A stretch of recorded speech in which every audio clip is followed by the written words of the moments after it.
Today on the show, we're going to talk about 3 reasons why your design sucks.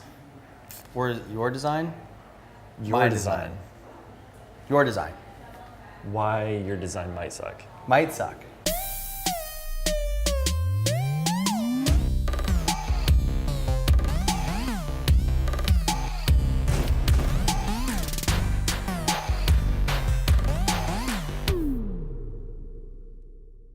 What's up, John? How's it going? It's going good. How are you? Good. So we're going to talk about 3 things with regards to design, but I actually have a secret. So if you want to know how to get a designer to stop designing, all you have to do is just sit behind them and watch them passively aggressively and just kind of like watch them design. So we're 20 minutes late to this recording. John's been on deadline, so I appreciate you taking time to stop your design, stop your deadline. You got the deadline out, so that's awesome. Yep, done. But the technique is just sit behind whoever's doing anything if they're creative, and they'll stop doing it. And then you'll know that it's not good when the designer just stops and just slowly turns around. Yeah. Or when it's good. When it's good, it's like, all right, yep, you're done. But yeah, let's talk about it. So, I mean, we basically you were working on some packaging for a brand. It's kind of a first look at their packaging. And obviously, like, all of these questions come up, like, why that color? Why not that color? What font?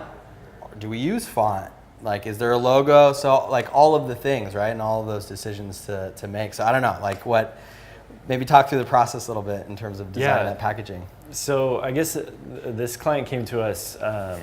They are a apple cider vinegar gel, and it's a product that doesn't really exist in the market. And there's a lot of decisions that we have to make in how do we position this product, especially when it's something that's going to be on the shelves or being looked at with multiple products.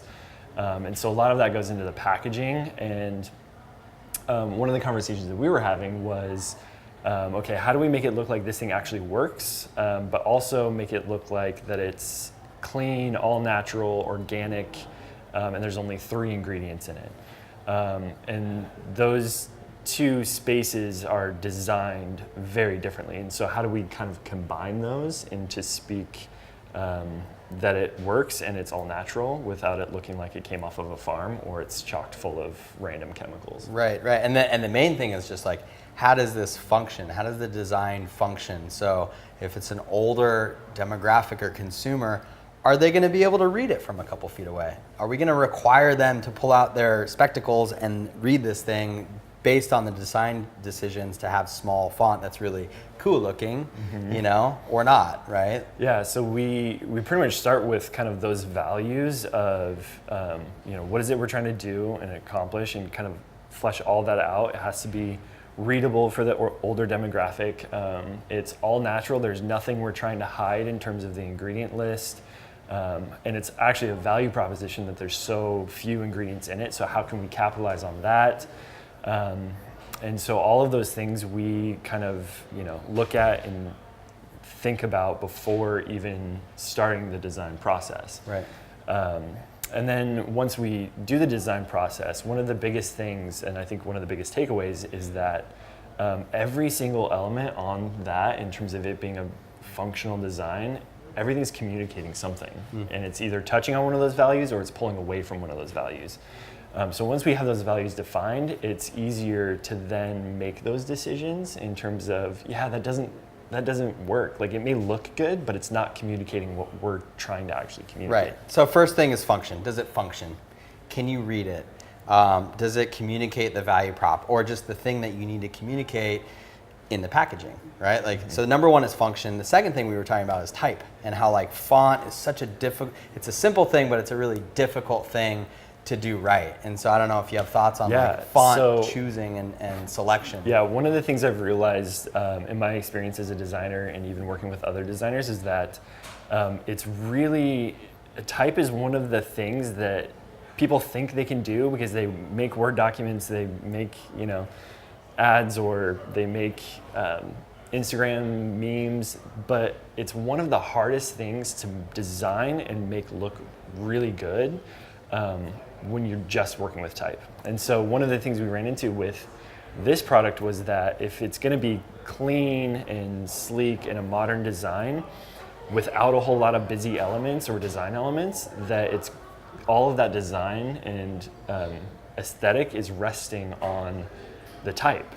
And so people tend to, lay out type and then realize like, oh, it doesn't look right. So they start adding more to it. But really, there's ways to structure the hierarchy and make your font choices in a way that the type can actually become the design element. And that's something that's really hard for designers to grasp.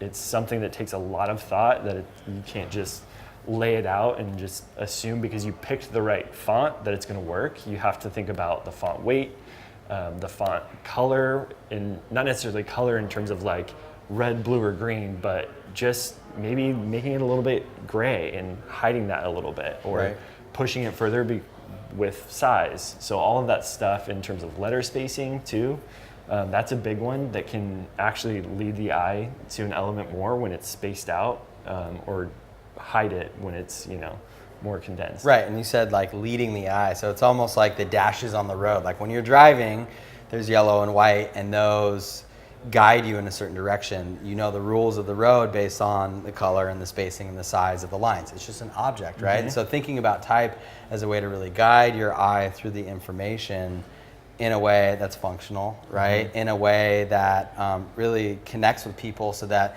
what they're looking for in the product stands out for them. So that's the second thing. So function, type, just in terms of like flow and guiding the eye.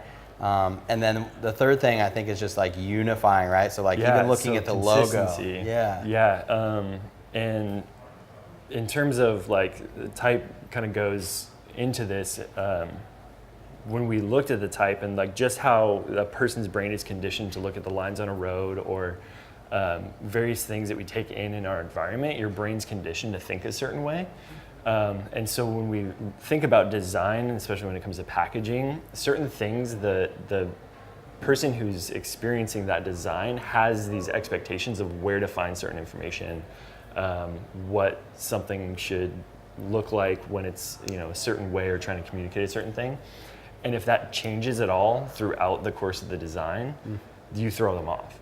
So consistency across that board is huge. And so one of the things too, this client had a logo that didn't really fit with the new aesthetic. And so it was kind of this like jarring thing when you see this clean, sleek, modern design, you go to the logo and it was just like, wait, this doesn't make sense. And there's inconsistencies even in the logo in itself. And one portion of it was really sharp and where all the other edges were rounded. So we ended up taking that logo, which was an apple, and basically taking it and abstracting an apple. Like, okay, what's the shape of an apple? What are the elements that are needed to define that apple without just making it, a circle with a line? So finding that middle ground of what can I strip away from that visual element in order to still communicate that it's an apple, but still stay on with the clean, dialed aesthetic of very minimalist design. Right, and so like in terms of talking about abstraction, right? Like you have a great reference, and we'll put it up right now. So this is the abstractometer, and maybe you give some context to who developed that quickly, and then. Yeah, so this was developed by a guy by the name of Christoph Niemann. He's an illustrator for The New Yorker, and if you look at his illustrations, he's doing this process all the time. And so what you'll see here is, we look at a heart. A very detailed version of a heart is, just kind of weird and gross and bloody, and there's a lot of detail there.